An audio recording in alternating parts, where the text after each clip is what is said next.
being alone can become an addiction. When I'm alone, I tend to enjoy my time a lot more. I don't have any commitments. I don't have any curfews.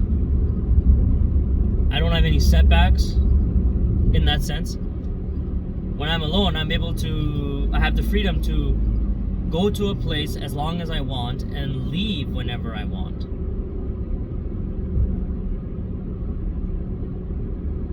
When I'm alone, I'm able to be with my thoughts. I'm able to focus on things a lot better. I have more clarity.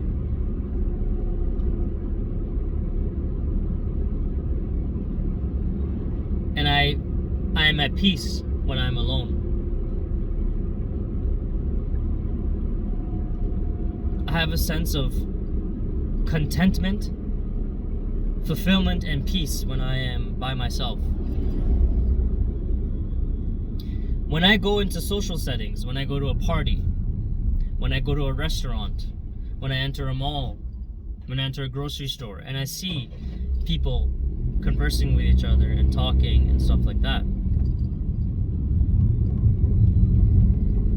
At the beginning, it felt uneasy. Going to a movie theater alone, when I see couples all around me, sitting all around me, it felt very uneasy at first to go there by yourself. But I felt a sense of empowerment. I felt very strong mentally. And I think people who enjoy being alone are mentally strong people. And I don't think everyone who is alone, who wants to be alone, are introverts. I think there is a balance between extroverts and introverts. People who like to be alone. I think more on the introvert side, obviously, but I think people who tend to be alone, they're so comfortable with themselves that they know when to be social in social situations and how to be social in social situations. And sometimes people who are very, very extroverted, they can't even tell the difference. They may think that that person is very extroverted. A lot of people think that I'm a very extroverted person, but in reality, I'm not. I'm quite introverted as a person. But the thing is, I know when to interact with people and how to interact with people, but I don't like being forced into those situations. I like to go when I please in a social situation and leave when I please. And that gives me power. That gives me, a sense of confidence in myself.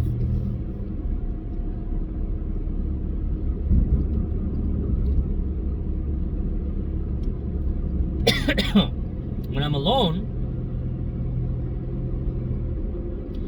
I'm able to focus on my hobbies. Weightlifting, going for runs, playing video games and stuff without any form of constraint.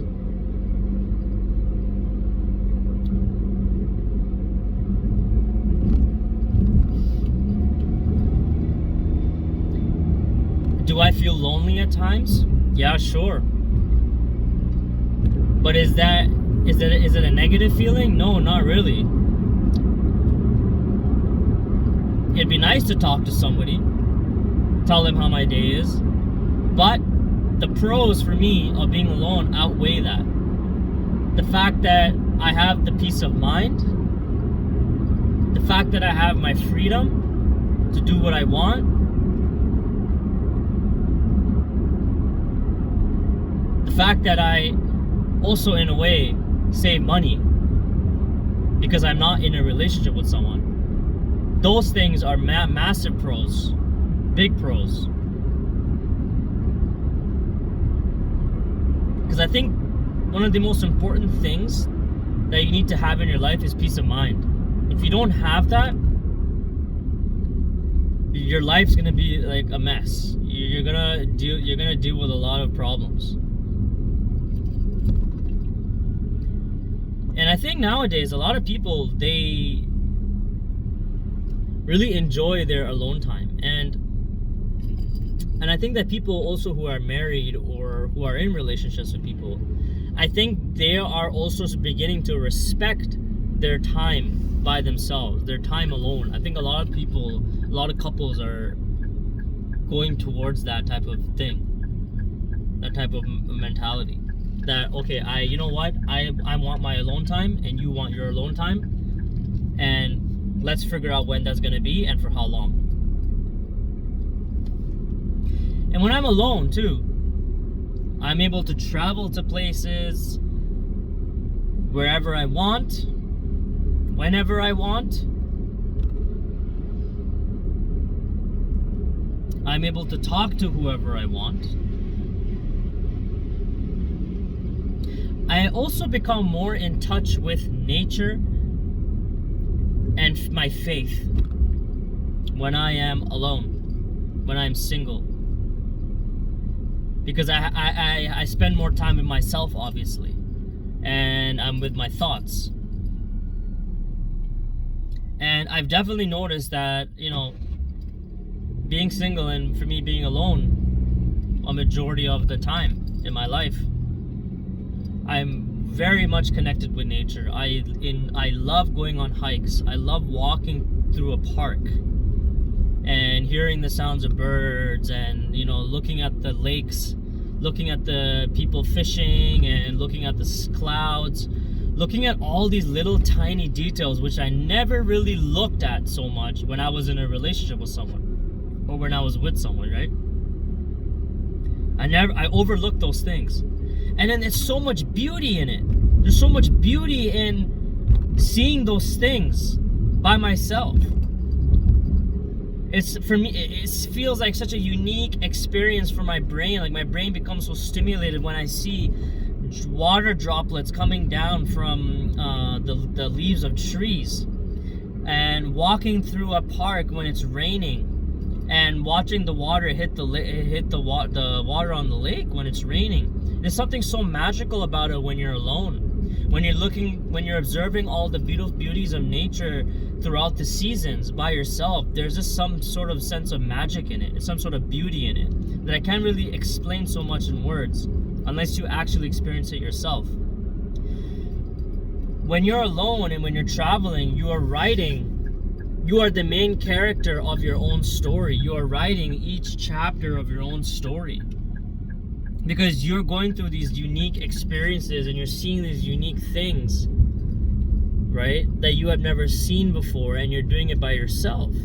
And you gain a sense of confidence. And also when you're alone, you have to deal with all the struggles and challenges and responsibilities by yourself. There's no one helping you. Right? When you're angry, when you're frustrated, when you're crying, when you're in pain, you have to deal with all of that by yourself. No one's coming to save you. And when you're able to deal with that struggle and overcome it, you gain a sense of understanding. You become more confident about yourself. You become mentally stronger, more emotionally resilient. And these things only happen when you're by yourself, when you're alone, when you deal with these things by yourself, independently.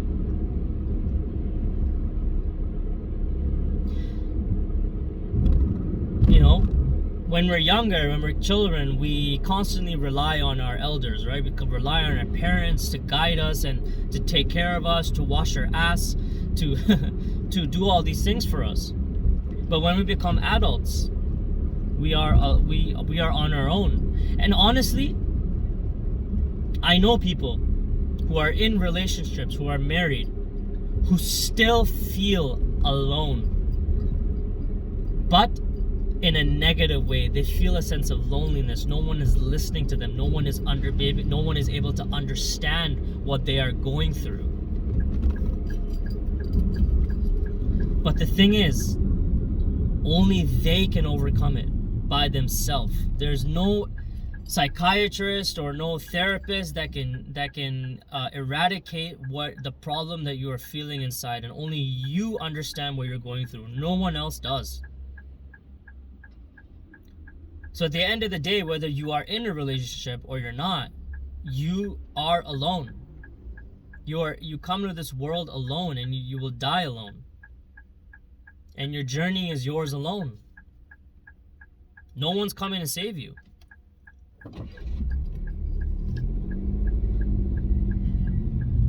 Anyways, that's the end of the video. See you next time.